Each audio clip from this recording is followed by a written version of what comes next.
Bapak-bapak yang dirahmati oleh Allah Subhanahu wa taala, akan disampaikan beberapa hadis di dalam pelajaran hari ini. Namun kita ambil daripada kitab fikih karena ini amalan yang sangat penting di dalam kehidupan kita, terutama pada hari Jumat.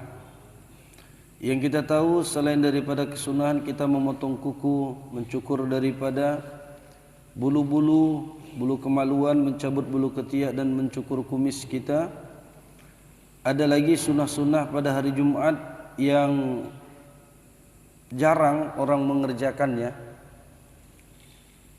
Tahu insya-Allah, tapi jarang mengerjakannya. Makanya kita saling mengingatkan pada hari ini, mudah-mudahan kita senantiasa bisa mengamalkannya.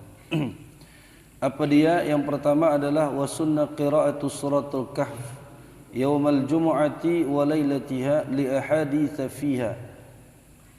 Disunnahkan untuk membaca suratul kahfi pada hari Jumat dan malam Jumat, karena banyaknya hadis yang menerangkan di dalam masalah membaca suratul kahfi. Di dalam hadis diriwayatkan bahwasannya Nabi SAW bersabda, man qara'aha yaumal jumu'ati adha'a lahu minan nuri ma bainal jumu'ataini. Barang siapa yang membaca suratul kahfi pada hari Jumat, maka Allah Subhanahu wa taala akan menerangi baginya cahaya pada hari di antara dua Jumat. Jadi dua Jumat dia mendapatkan cahaya. Apa yang dimaksud lafaz cahaya di sini? Yang pertama, di dalam hadis diterangkan bahwa Allah Subhanahu wa taala akan melindungi dia dari perbuatan-perbuatan dosa daripada Jumat sampai dengan Jumat berikutnya. Bercahaya, artinya dia selalu dalam hidayah Allah Subhanahu wa taala. Suratul Kahfi jumlahnya kurang lebih setengah juz. Kurang lebih setengah juz dibaca ketika malam Jumat. Bahkan di sini kata Imam Al-Ghazali, seharusnya atau sepatutnya bagi seorang dia mengkhususkan untuk membaca suratul Kahfi pada malam Jumat ataupun hari Jumat. Pada malam Jumat ataupun hari Jumat. Faqad ruwiya 'an Ibni Abbas wa Abi Hurairah radhiyallahu anhum anna man qara'a suratal kahfi lailatal jumu'ati aw yaumal jumu'ati u'tiya nuran min haitsu yaqra'uha ila Makkah.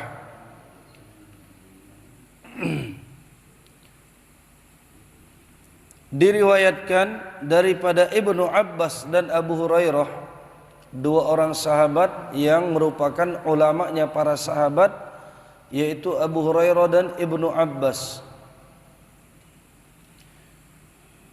bahwa orang yang membaca suratul kahfi pada hari Jumat ataupun malam Jumat, dia akan diberikan cahaya dari tempat dia membacanya sampai dengan ke Mekah,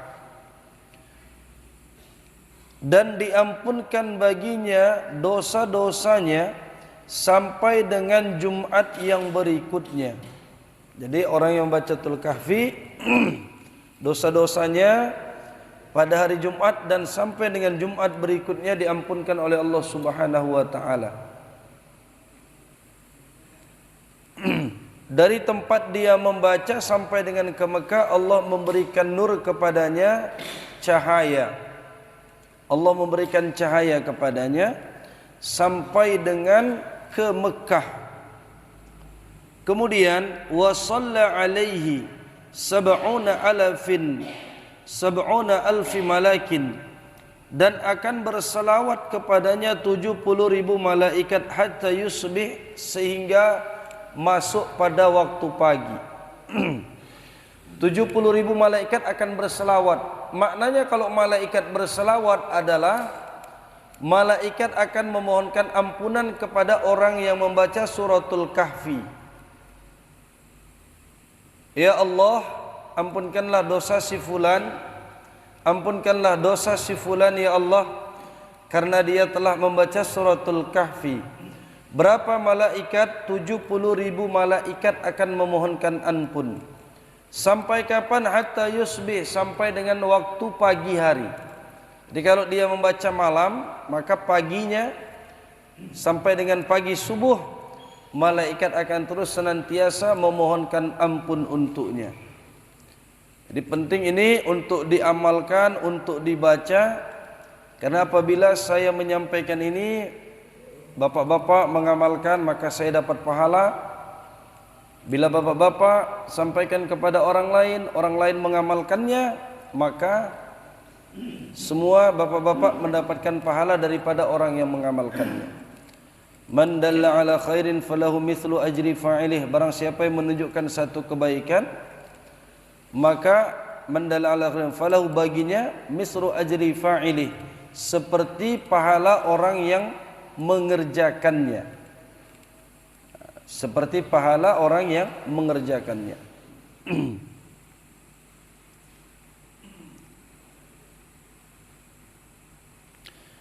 Kemudian kapan yang lebih utama dibaca? Ba'da subuh ini lebih utama daripada waktu siang.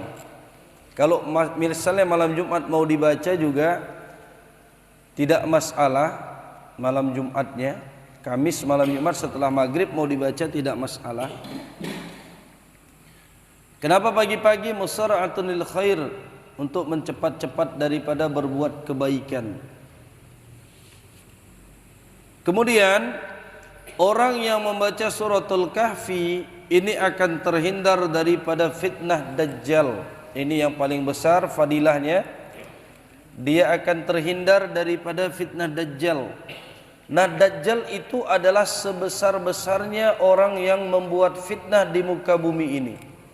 Sehingga banyak orang yang ikut dengan Dajjal ketika dia mengatakan bahwa diri dia adalah Tuhan. Maka orang-orang yang tidak terhindar daripada fitnah Dajjal, dia akan mengatakan Dajjal itu adalah Tuhan. Kata para ulama, Dajjal sebesar-besarnya fitnah. Orang yang membaca suratul Kahfi akan terhindar daripada fitnah Dajjal. Fitnah yang besar saja Allah Subhanahu wa taala lindungi kepada orang yang membaca suratul Kahf.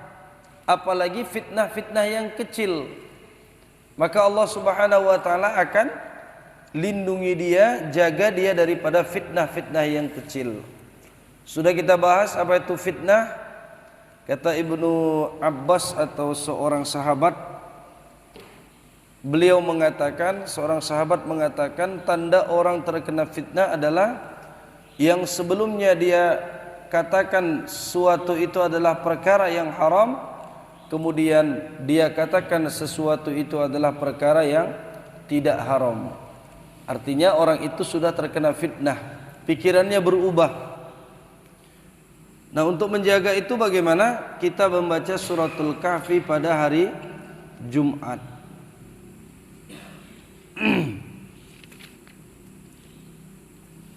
Wa yukrahul jahru bi qiraatil Kahfi wa ghairihi in hasala bihi ta'adzu li musallin aw naim, kama sarraha an-Nawawi fi kutubihi. Dimakruhkan menguatkan suara bacaan suratul Kahfi dan selainnya kalau terhasil dengannya menyakitkan orang yang sholat ataupun orang yang tidur. Jadi Pak, ada orang sholat di masjid, disunahkan baca suratul Kahfi, kita baca kuat-kuat.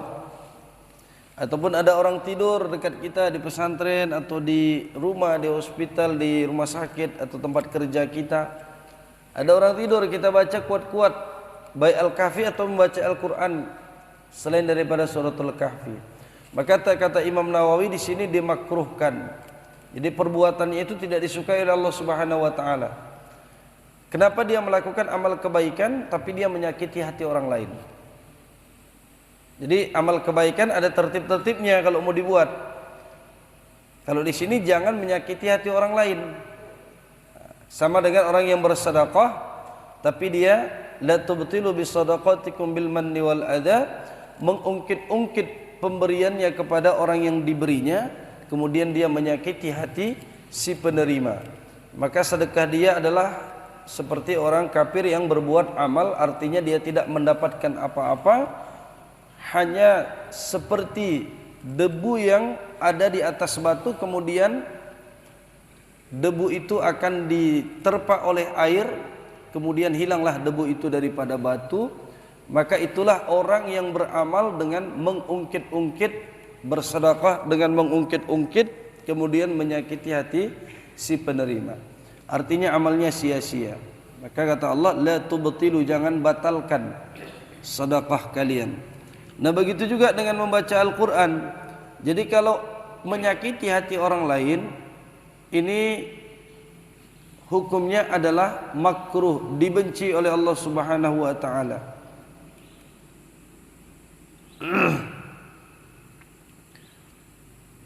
Wa iktsaru salatin 'alan nabiy sallallahu alaihi wasallam yaumaha wa lailataha. Disunnahkan juga memperbanyak salawat kepada Nabi sallallahu alaihi wasallam pada hari Jumat dan malam Jumat. Ya Pak ya. Karena banyaknya hadis-hadis yang sahih yang memerintahkan untuk bersalawat pada hari Jumat kepada Nabi sallallahu alaihi wasallam. Dikatakan di sini adalah bahwasanya paling utama hari kalian adalah hari Jumat. Maka kata Nabi, fa'aksiru alayya minas salati fihi, perbanyaklah oleh kalian untukku daripada salawat. Maka sesungguhnya fa inna salatakum ma'rudatun alayya, maka sesungguhnya salawat kalian akan ditampakkan kepadaku. Wa aksiru alayya minas salah lailatal jumu'ah wa yaumal jumu'ah, fa aksiru alayya minas salati lailatal jumu'ah wa yaumal jumu'ah, faman shalla alayya salatan sallallahu alaihi biha asyra. Perbanyaklah, kata baginda Nabi, oleh kalian kepadaku bersalawat pada hari Jumat, wa yaumal jumu'ah, pada malam Jumat dan hari Jumat. Faksiru alayya minas salati lailatal jumu'ah, diulang lagi oleh baginda Nabi, perbanyaklah oleh kalian kepadaku daripada salawat pada malam Jumat, wa yaumal jumu'ati, dan malam dan hari Jumat. Maka barang siapa yang bersalawat kepadaku satu kali, Allah Ta'ala akan bersalawat kepadanya 10 kali. Jadi fa'aksir lafadznya di sini Pak. Aksiru, perbanyaklah. Aksiru itu dia ikut wazan af'ilu, af'il. Aksiru af'ilu. Jadi biasanya maknanya itu perbanyaklah, bukan banyak. Kalau banyak kasuro, kasuro yaksuru, uksur. Tapi kalau aksir ini maknanya biasanya pakai awalan me atau awalan pe akhiran an. Perbanyaklah, perbanyakkanlah oleh kalian berselawat. Nah para ulama mengatakan di sini Pak, daripada Abu Thalib Al-Makki, seorang ulama sufi, beliau bukan orang Mekah, tetapi karena beliau ini lama tinggal di Mekah, maka dinisbatkan Abu Thalib Al-Makki, seorang yang ahli di dalam bidang tasawuf, mengatakan bahwa makna daripada aksiru, memperbanyak, itu adalah minimalnya kita bersolawat 300 kali Pak.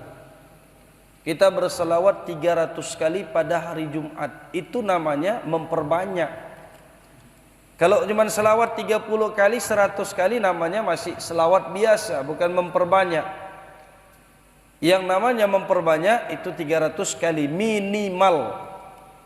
Jadi malam Jumat mungkin 100 kali, subuh Jumat 100 kali, duduk ketika Jumat sambil nunggu azan 100 kali dapat 300. Dikategorikan kita telah memperbanyak selawat. Karena lafadznya di sini aksiru, perbanyaklah kata baginda Nabi oleh kalian berselawat.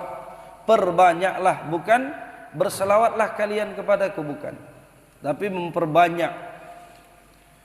Kemudian bagaimana Allah Ta'ala itu berselawat kepada hamba-hambanya? 10 kali Allah Ta'ala berselawat kepada orang yang berselawat kepada baginda 1 kali.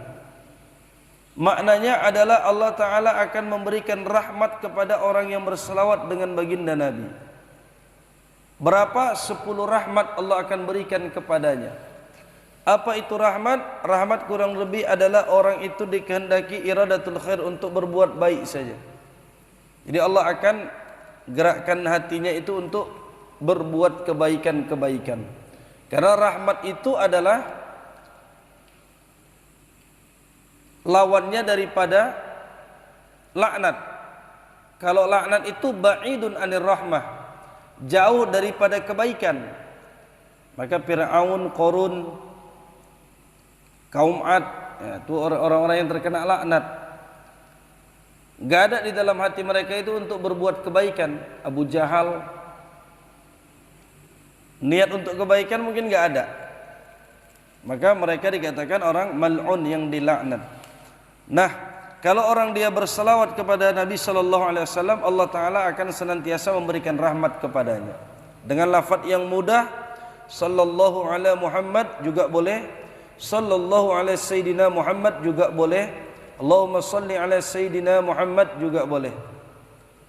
Jadi kalau sallallahu ala Muhammad, jadi shalla di situ fi'il madi, tapi maknanya mudah-mudahan Allah Subhanahu wa taala memberikan kesejahteraan sallallahu ala Muhammad kepada Nabi Muhammad. Kalau Allahumma salli ala Muhammad, ya Allah berikanlah kesejahteraan kepada Nabi Muhammad sallallahu alaihi wasallam. Boleh pakai sayyidina, boleh juga tidak. Kadang-kadang ada satu golongan dia tidak suka kalau pakai sayyidina. Jadi kalau dia tidak pakai sayyidina, maknanya Allahumma salli ala Muhammad, ya Allah berikanlah kesejahteraan kepada Muhammad. Tapi kalau pakai sayyidina, ya Allah berikanlah kesejahteraan kepada pimpinan kami Sayyidina Muhammad, pimpinan kami yaitu Nabi Muhammad. Mana yang lebih utama, Pak? Yang pertama apa yang kedua? Pakai sayyidina atau tidak, Pak?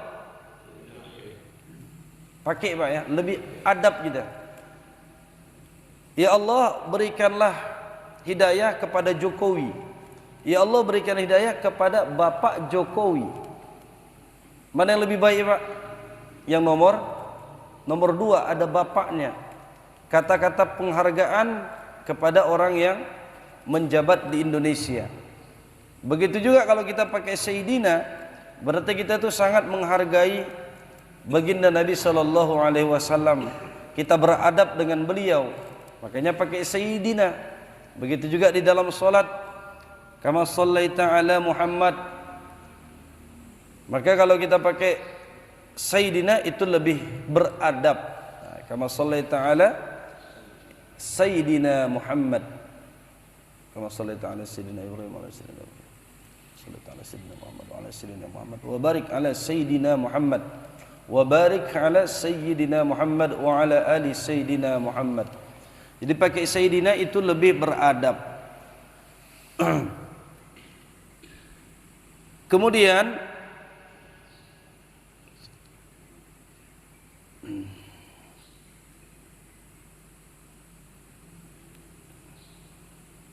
ada selawat ini, Pak, ya, selawat yang kata baginda Nabi, orang yang berselawat kepadaku pada hari Jumat 80 kali, maka Allah akan mengampunkan baginya dosa 80 tahun. Tapi ini pernah dibahas kemarin, itu hadisnya dhaif, ya. Dhaif berarti bukan tidak boleh diamalkan, boleh diamalkan. Orang yang berselawat kepada baginda Nabi sallallahu alaihi wasallam 80 kali, maka Allah taala akan mengampunkan dosanya selama 80 tahun. Jadi kita tahu nih, Pak, sekarang, Pak, peperangan antara Israel dengan Palestina. Ya, Pak, ya. Apa petanda di balik itu? Kata para ulama, Kita sering-sering dengar di YouTube tuh Pak, Ustaz Baikuni, Ustaz Jul itu mengatakan bahwa setiap 100 tahun sekali, bahkan ini hadis daripada baginda Nabi, Allah Ta'ala akan mengangkat seorang mujaddid fil Islam, seorang yang memperbarui agama Islam. Mujaddid itu kalau dia bahasa Arabnya daripada kata jaddada yujaddidu, ujaddidu. Saujaddidu darrajah, saya akan menservis kereta. Saujaddidu darrajati, saya akan menservis kereta saya. Jadi menservis maknanya memperbaharui, memperelok sepeda ataupun kereta saya. Begitu juga 100 tahun sekali Allah Ta'ala akan mengangkat seorang mujaddid di dalam Islam, yang mana kata para ulama daripada tumbangnya Turki Utsmani sampai dengan 2024 itu genap dengan 100 tahun. Genap dengan 100 tahun. Allah alam apabila itu timbul munculnya Imam Mahdi, berarti telah sangat-sangat dekat waktu akan datangnya hari kiamat. Allahu a'lam. Kita lihat bagaimana 2024 Pak.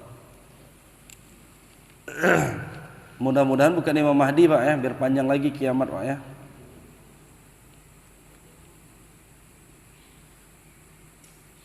Jadi ini banyak anjuran daripada baginda Nabi untuk berselawat kepada baginda Nabi sallallahu alaihi wasallam pada hari Jumat. Bukan hanya berselawat tapi memperbanyak Pak ya, memperbanyak. Wa du'a'u fi yaumiha, dan berdoa pada hari Jumat. Udah dibahas kemarin di buku tasawuf, raja'an ayusadifa sa'atal ijabah wa arjaha min julusil khatib ila akhiris salah. Kenapa berdoa pada hari Jumat sangat dianjurkan? Untuk berharap ataupun karena berharap bertepatannya waktu ijabah dengan doanya. Dan yang paling diharapkan adalah daripada duduknya khatib sampai dengan akhirnya salat. Jadi khatib udah duduk, di situ ada waktu-waktu ijabah kata para ulama, sampai dengan akhirnya salat ketika mengerjakan salat Jumat. Jadi kita perbanyak doa ketika khatib itu udah naik ke atas mimbar, kita perbanyak doa kepada Allah Subhanahu wa taala, hajat-hajat kita, mudah-mudahan doa kita bertepatan dengan waktu yang diijabah oleh Allah Subhanahu wa taala. Kemudian yang kedua adalah sampai dengan akhirnya waktu asar. Jadi habis asar itu ada waktu yang diijabah oleh Allah Subhanahu wa taala sampai habisnya waktu asar, maknanya sampai dekat-dekat maghrib. Berdoa banyak-banyak ketika itu kepada Allah Subhanahu wa taala, minta yang besar-besar kepada Allah. Apa yang besar-besar? Kita diselamatkan daripada azab, masuk surga tanpa azab, tanpa hisab. Kita minta surga Firdaus. Kita minta yang besar-besar lagi agar keluarga kita diselamatkan daripada azab. Anak kita, istri kita, keluarga kita, mak ayah kita, saudara-saudara kita, tetangga dan orang kampung kita, kita doa agar Allah Ta'ala menyelamatkan semuanya daripada azab Allah Subhanahu wa ta'ala. Kemudian disunahkan juga iksaru fi'lil khairi fihima. Disunahkan adalah untuk memperbanyak perbuatan baik pada hari Jumat. Pada hari Jumat kita disunahkan untuk berbuat baik. Bukan hanya berbuat baik tapi iksar sama dengan selawat. Jadi buatlah amal-amal kebaikan pada hari Jumat makhsusah, secara khusus. Ini ada anjuran dari baginda Nabi sallallahu alaihi wasallam. Dan Ibnu Ranjawih an Ibnu al-Musayyib Ibnu Rafi' qal, ini bukan hadis marfu' Pak ya, man amila khairan fi yaumil jum'ati dha'afa lahu bi asrin at'afin fi sa'iril yaum wa man amila syarran fa mithlu dzalik. Masyaallah. Barang siapa yang berbuat kebaikan pada hari Jumat, maka akan dilipatkan baginya dengan 10 kali lipat daripada seluruh hari-hari biasa. Dilipatkan 10 kali lipat daripada hari-hari biasa. Jadi hari biasa satu kebaikan kita buat itu kita dapat 10 pahala. Nah ini pada hari Jumat itu dikalikan 10 kali. 10 pahala dikalikan 10 kali. Jadi dapat 100 kebaikan, 10 kali 10. Dan orang yang berbuat buruk, man amila syarran, orang yang melakukan kejahatan, keburukan, melakukan maksiat pada hari Jumat, maka dosanya mislu dzalik, seperti itu juga, artinya dosanya dilipat gandakan. Dosanya dilipat gandakan.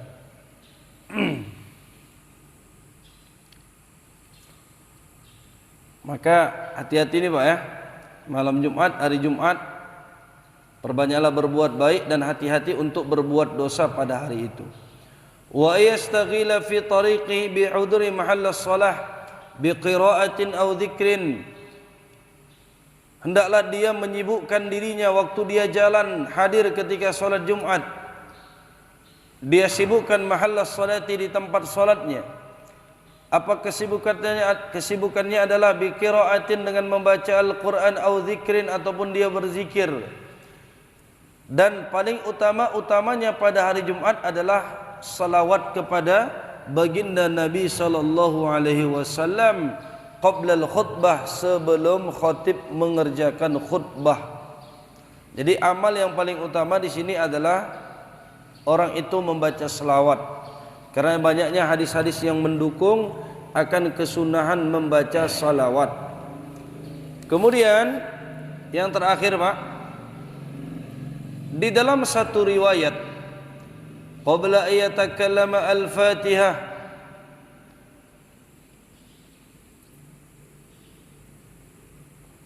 wa ayaqra'a aqiba salamihi minal jumu'ati qabla ayyusniya rijlaihi.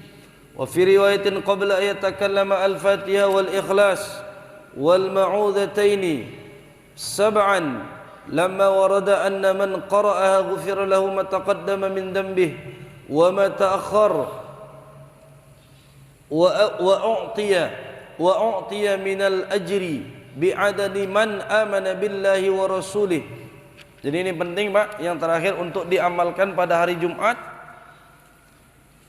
Ini banyak mungkin orang yang sudah mengamalkan ataupun sudah tahu tapi tidak diamalkan ataupun belum tahu. Apa kata baginda Nabi sallallahu alaihi wasallam? Hendaklah seseorang itu dia membaca aqibah salamihi, ketika dia salam. Salam yang kedua, assalamualaikum warahmatullahi, assalamualaikum warahmatullahi, qabla ayyuthniya rijlaihi, sebelum dia memindahkan kakinya ke depan. Sebelum dia silo begini Pak. Jadi kakinya masih dalam keadaan duduk daripada tahiyat akhir ataupun duduk tawarruk seperti ini. Apa yang disunahkan di sini? Hendaklah dia membaca Al-Fatihah, dia membaca suratul Ikhlas, dia membaca Ma'udzataini, Al-Falaq dengan An-Nas. Berapa kali? 7 kali, 7 kali, 7 kali, 7 kali. 7 kali 4 berarti ada 28. Dia baca, apa fadilahnya kata baginda? Fadilahnya adalah orang yang membacanya akan diampunkan dosa-dosanya, ma taqaddama wa ma ta'akhkhar, dosa yang akan datang dan dosa yang telah dia kerjakan.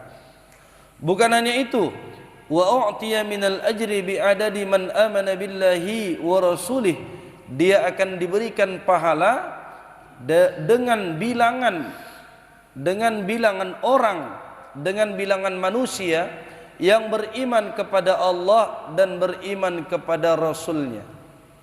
Jadi sudah diampunkan dosanya, dia akan diberikan pahala sejumlah bilangan orang yang beriman dengan Allah dan Rasulnya.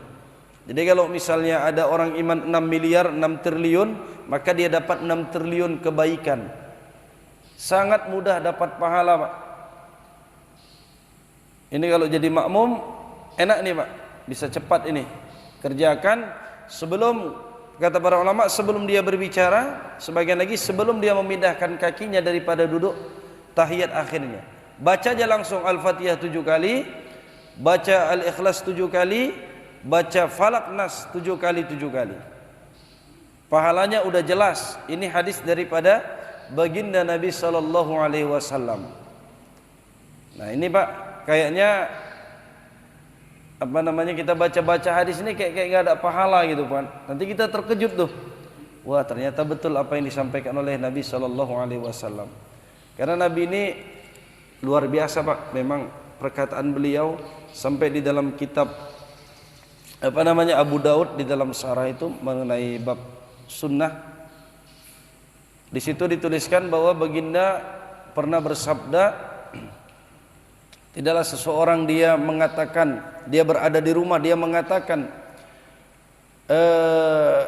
apa yang dikatakan oleh baginda, apa yang dikatakan oleh Muhammad. Ini kurang lebihnya makna hadisnya seperti itu Pak. Apa yang dikatakan Muhammad jangan langsung dibenarkan, cek dulu dengan Al-Quran, sesuai enggak. Kalau sesuai dengan Al-Quran, maka ambillah apa yang dikatakan oleh Muhammad. Kalau tidak sesuai, maka buanglah apa yang dikatakan Muhammad, jangan pakai. Nah, maksudnya itu Nabi mengingatkan akan terjadi orang-orang yang mengatakan seperti ini. Tak lama kemudian, pada zaman siapa sih itu tidak dijelaskan, ada seorang yang dia murtad Pak. Dia Islam, dia menguasai ilmu-ilmu agama, dia murtad daripada Islam. Dia mengatakan kepada orang-orang, jangan percaya apa yang dikatakan oleh Muhammad. Jangan percaya apa yang dikatakan oleh Muhammad. Lihat dulu di dalam Al-Quran, kalau sesuai ambil, kalau enggak jangan dipakai. Dasarnya apa? Wa man lam yahkum bima anzalallahu fa ulaika humul zalimun wa man lam yahkum bima anzalallahu fa ulaikal kafirun. Dasarnya orang yang dia membuat hukum tapi hukum itu tidak berdasarkan Al-Quran, maka dia adalah orang zalim, dia orang fasik, dia orang yang dikatakan adalah orang kafir. Dengan dasar itu, maka orang ini diterangkan di situ pengikutnya banyak Pak, pengikutnya banyak.